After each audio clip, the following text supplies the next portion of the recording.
পরিস্থিতি কখনো এটা ভালো থাকে, আবার কখনো মন্দ হয়ে যায়। কখনো এই পরিস্থিতি আমাদের পক্ষে থাকে, আর কখনো এই পরিস্থিতি অনুযায়ী আমাদের চলতে হয়। কোনো বিকল্প থাকে না। কিন্তু যখনই এই পরিস্থিতি খারাপ হয়ে যায়, তখন কি করা উচিত সেই প্রশ্ন মনে জেগে ওঠে। পরিস্থিতি যখন প্রতিকূল হয়, তখন আমরা কিছু হারালে তা হারিয়ে ফেলি, ঠিক আছে, কিন্তু যা বাকি আছে সেটা আমরা আগলে রাখতে পারি।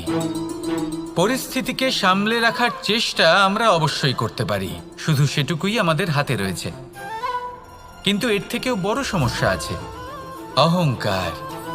কখন প্রবেশ করে আমরা জানতেও পারি না। এই অহংকার আপনাকে বুঝতেও দেবে না যে আপনি সত্যি কিছু হারিয়েছেন। আপনার কিছুই যাবে আসবে না। দেখতে গেলে আকাশের সূর্য নিজের প্রকাশ হারিয়ে ফেলে যখন অন্ধকার ঘনিয়ে আসে। তাহলে আমরা কে হই? ওনার সামনে তো কিছুই নই। এই অহংকার আমাদের দমন করতেই হবে। এটা বিশ্বাস করতে হবে যে এই সমগ্র সৃষ্টিতে আমরা শুধুমাত্র একটা কণা, তার থেকে বেশি আর কিছুই নয়। বিশ্বাস করতে হবে যে আমরা ততটাও বড় নই যে কখনোই কিছুই হারাবো না। এবার যেদিন এই জ্ঞান আপনি আত্মস্থ করে নিজের আচরণ পাল্টাবেন, মনে রাখবেন সেই দিনই অহংকারকে দমন করতে আপনি পথে অগ্রসর হয়ে পড়েছেন। এই অহংকারকে দমন করুন আর আমার সাথে ভালোবেসে বলুন, রাধা রাধা। তালা অনেক পুরনো একটা আবিষ্কার। যবে থেকে এই সংসারে বহুমূল্য বস্তু নির্মিত হয়েছে, তবে থেকেই এই তালা নির্মাণ হয়েছে। তবে থেকে এর ব্যবহার করা হয়েছে, যাতে উচিত সময় এলে পরে আমরা আমাদের বহুমূল্য জিনিসগুলো সুরক্ষিত রাখতে পারি এবং সময় এলে পরে বের করে সেগুলি ব্যবহার করতে পারি। এবার একটা গুরুত্বপূর্ণ তথ্য আছে যেটা জানা অত্যন্ত গুরুত্বপূর্ণ, এবং সেটা হলো যে একটা তালা নির্মাণের পূর্বে তা খোলার যন্ত্র অর্থাৎ তার চাবিটি নির্মাণ করা হয়, এবং এটাই জীবনের খুব বড় একটা শিক্ষা প্রদান করে যায়। আমাদের জীবনে যখনই কোনো সমস্যা আসে, তখন ভয়ভীত হওয়ার কোনো দরকার নেই, কারণ এই প্রকৃতি, এই ঈশ্বর এই সমস্যার সমাধান তথা এর চাবি আগে থেকেই নির্মাণ করে রেখে দিয়েছেন। শুধু দরকার হলো সেই সমস্যার ঊর্ধ্বে উঠে সেই সমাধান খুঁজে বের করা। মানুষ অনেক সময় সমস্যা দেখে ভীত হয়ে পড়েন, চিন্তিত হয়ে পড়েন, নিজের বিবেক হারিয়ে ফেলেন। আপনার শুধু এই মনকে শান্ত করা প্রয়োজন। এই শান্ত মনের সাথে এই সমস্যার নিবারণ খুঁজে নিতে হবে। তাই সমস্যা যতই তীব্র হোক না কেন, ভয় পাওয়ার কোনো প্রয়োজন নেই। পরম শান্ত মনে সমাধান খুঁজে বের করুন। আসুন আমার সাথে ভালোবেসে বলুন, রাধা রাধা। মানুষ বড়ই বিচিত্র প্রাণী। অধিক থেকে অধিকতর ধন লাভ করার চেষ্টায় নিজের শরীরকে নষ্ট করে ফেলেন, নিজের শক্তি হারিয়ে ফেলেন, নিজের সামর্থ্য হারিয়ে ফেলেন। আর যে ধন লাভ করেন সেটা কোথায় যায়? সেই শক্তি, সেই সামর্থ্যকে আবার ফিরে পাওয়ার জন্য। আর কিছু মানুষ জীবন এমনভাবে যাপন করেন যেন তা কখনোই শেষ হবে না, কিন্তু শেষ তো সবারই হবে। আর যখনই শেষটা কাছে চলে আসে, তখন মানুষ এটা বুঝতে পারেন যে সে জীবনকে উপভোগ করেননি। তার কারণটা কি? লালসা। এই লালসা জন্ম দেয় লোভকে, আর এই লোভ জন্ম দেয় আপনারই বিনাশকে। সেই জন্য আজ আপনার কাছে যা কিছু আছে, যেমনটা আছে তার সাথে জীবন যাপন করুন, পূর্ণরূপে যাপন করুন। আপনার কাছে যতই ধন, শক্তি, মান থাকুক, তা সবার মধ্যে ভাগ করতে শিখুন। ভাগ করলে ভালোবাসা বাড়ে, আর এই ভালোবাসা দ্বারা জীবন আরও সুখময় হয়ে ওঠে। তাহলে আসুন আর আমার সাথে ভালোবেসে বলুন, রাধা রাধা। মানুষ সত্যের সাথে অবগত হবার জন্য ব্যাকুল হয়ে থাকে, চিরকাল চেষ্টা করতে থাকে। জন্ম থেকেই তার মনে এই ইচ্ছে জাগ্রত হয় সত্যিটা কি সেটা জানতে। এবার এই ইচ্ছে, এটা পূর্ণ কিভাবে করা যেতে পারে? কারণ মনে হয় যে জ্ঞান অর্জন করলেই এই ইচ্ছে পূর্ণ হতে পারে। তাই কেউ কেউ জ্ঞানের পেছনে ছুটতে থাকেন। কেউ এটা ভাবেন যে এই ইচ্ছে পূর্ণ করা যেতে পারে ধন আর শক্তির দ্বারা, তাই তারা ধন আর শক্তি প্রাপ্ত করতে চান। কেউ আবার ভাবেন যে অন্তরের মন্থন দ্বারা এটা সম্ভব হতে পারে। এবার এটাও সত্যি যে মন্থন করলে অমৃত লাভও সম্ভব হতে পারে, কিন্তু তার জন্য এই মন্থন করার জন্য একটা উচিত দিকে অগ্রসর হওয়া প্রয়োজনীয়। উচিত সংযমের দ্বারা সামনে এগোতে হবে, আর কোনো আশা না করে সামনে এগিয়ে যেতে হবে, তবেই এটা সম্ভব হতে পারে। একটা বাদ্যযন্ত্রের কথা ভেবে দেখা যাক। তার থেকে সুর তখনই নির্গত হয় যখন তার তারগুলি ঠিক করে বাঁধা হয়। যদি বেশি বেঁধে ফেলা হয় তাহলে তার ছিঁড়ে যেতে পারে, আর যদি ঢিলে থেকে যায় তাহলে তার থেকে উচিত সুর নির্গত হবে না। একটা অত্যন্ত গুরুত্বপূর্ণ কথা মনে রাখবেন, সত্যকে লাভ করার প্রাথমিক আধার হল অনুশাসন। জীবনে এই অনুশাসন আনুন, সত্য আপনা আপনি আপনার কাছে চলে আসবে, আর এই মন প্রসন্ন হয়ে বলবে রাধা রাধা। জীবনে যখনই কোনো কঠিন কাজ আমাদের সামনে আসে তখন আমরা কারোর না কারোর থেকে সাহায্য চাই, যেটা উচিত। কিন্তু যদি যে কোনো ছোটখাটো বিষয়ে আমরা সাহায্য চাইতে শুরু করি তাহলে কি হবে? তাহলে আমরা নিজেদের সামর্থ্য, নিজেদের যোগ্যতাকে কখনো বাড়তেই দেব না, না আমাদের শক্তি কখনো বাড়বে, কারণ এটা আমাদের অভ্যেস হয়ে যাবে। যাই ঘটুক আমরা কারোর থেকে সাহায্য চাইতে চলে যাব, এটাই আমাদের স্বভাব হয়ে যাবে। সেই জন্য আমাদের যেটা করা উচিত সেটা হলো, যতক্ষণ না আর কোনো উপায় থাকছে ততক্ষণ আপনি কারোর থেকে সাহায্য চাইতে যাবেন না। চেষ্টা করুন, যা সংকট থাকুক, সমস্যা থাকুক, পরিস্থিতি যতই কঠিন হোক, নিজে সমাধান করতে চেষ্টা করুন। যতটা পারবেন আত্মনির্ভর হওয়ার চেষ্টা করুন। যদি এটা করতে পারেন তাহলে আপনি অনেক কিছু শিখবেন।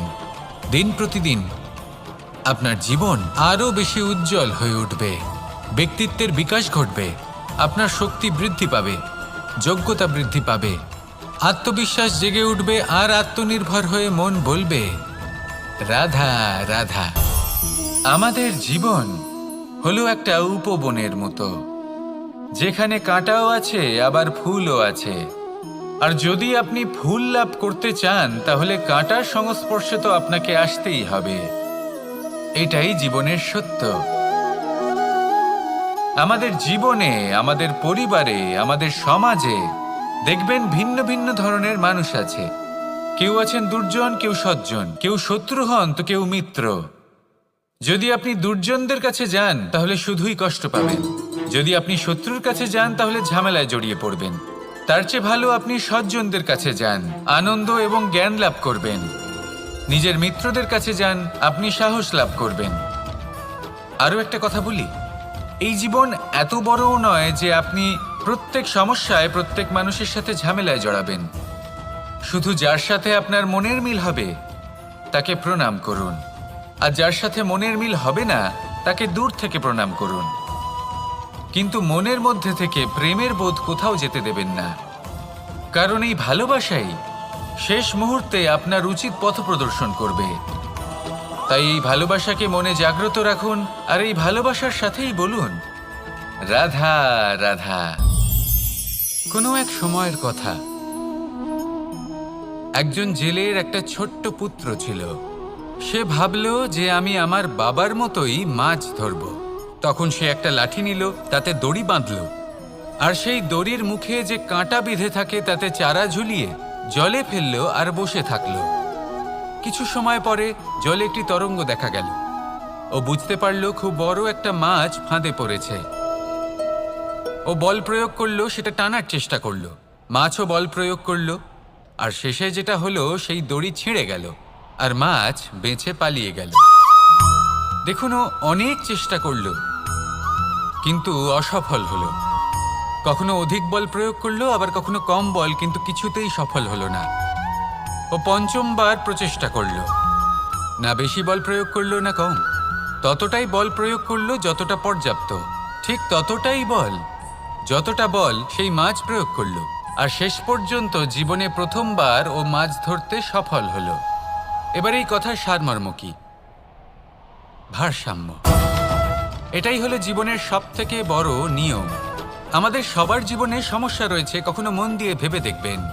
জীবনে যদি কোনো ক্ষুদ্র সমস্যা বা ছোট সমস্যা থাকে আর সেটা সমাধান করার জন্য আপনি বেশি চেষ্টা করছেন, তাহলে তার দ্বারা সমাধান হয় না, বরং আরও বিপদ বেড়ে যায়। যখন কোনো বড় সমস্যা থাকে আর আপনি কম চেষ্টা করতে থাকেন, তখন সমাধান হয় না, তা চলতেই থাকে। শুধু এটাই হলো ব্যাপার। জীবনের সমস্ত সমস্যার একটা ভারসাম্য বজায় রাখা, যদি এটা আপনি শিখে ফেলতে পারেন, জীবনটা আপনার হাতের মুঠোয় থাকবে। আসুন আমার সাথে ভালোবেসে বলুন, রাধা রাধা। মানুষের জীবনে স্বচ্ছতার একটা আলাদা গুরুত্ব আছে।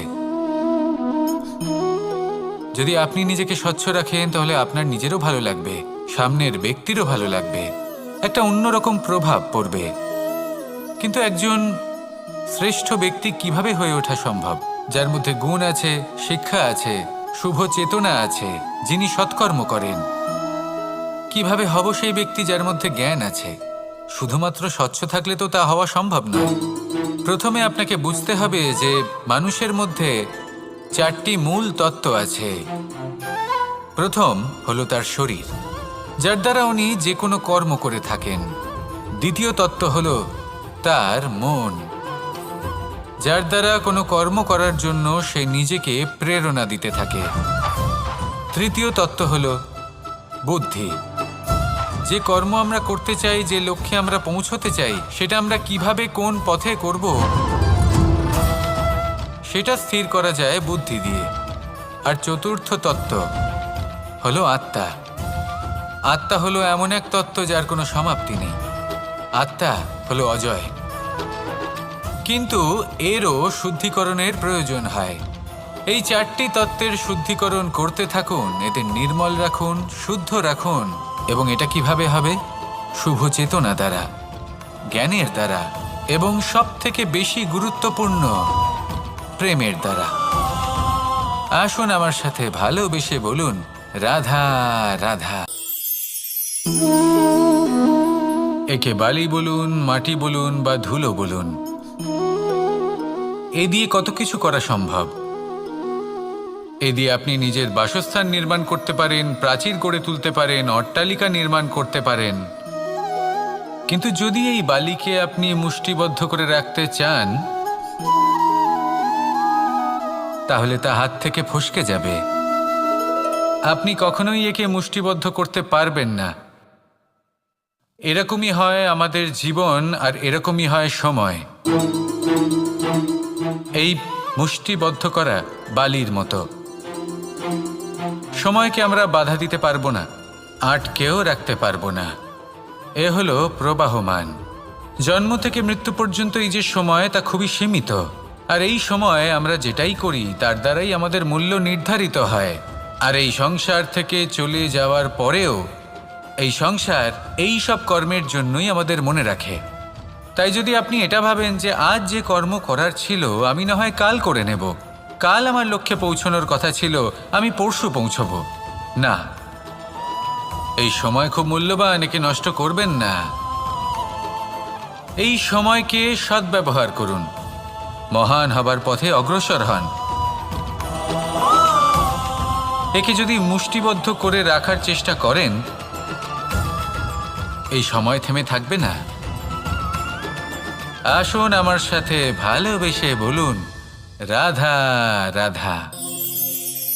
আমরা চাই বা না চাই, আমরা সবসময় নয় কোনো না কোনো লক্ষ্যের দিকে এগিয়ে চলেছি বা কোনো না কোনো যুদ্ধ করেই চলেছি। যেমন যে যুদ্ধ মনের মধ্যে চলছে সেগুলো হলো অন্তর্মনের যুদ্ধ, যেমন পরিবার প্রতিপালনের যুদ্ধ, কর্তব্য পালনের যুদ্ধ, কোনো প্রিয়জনকে না হারানোর যুদ্ধ। এসব যুদ্ধ মনের মধ্যে চলে এবং সেদিক থেকে দেখতে গেলে আমরা হলাম এই সংসারের সবথেকে বড় যোদ্ধা, তাই না? কিন্তু এই সব যুদ্ধে যদি আপনি জয়ী হতে চান, তাহলে 3টি বিষয় আপনাকে মাথায় রাখতে হবে।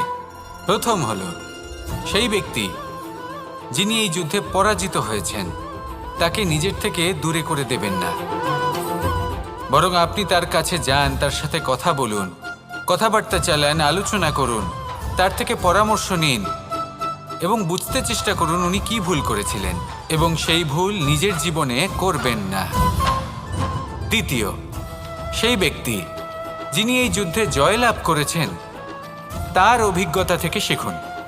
তিনি কি কি পদক্ষেপ নিয়েছেন, কিভাবে তিনি প্রারব্ধের গতিপথ বদলে দিয়েছেন, কোথায় বুদ্ধি প্রয়োগ করেছেন আর কোথায় বল প্রয়োগ করেছেন, এই সব কিছু তার থেকে শিখুন।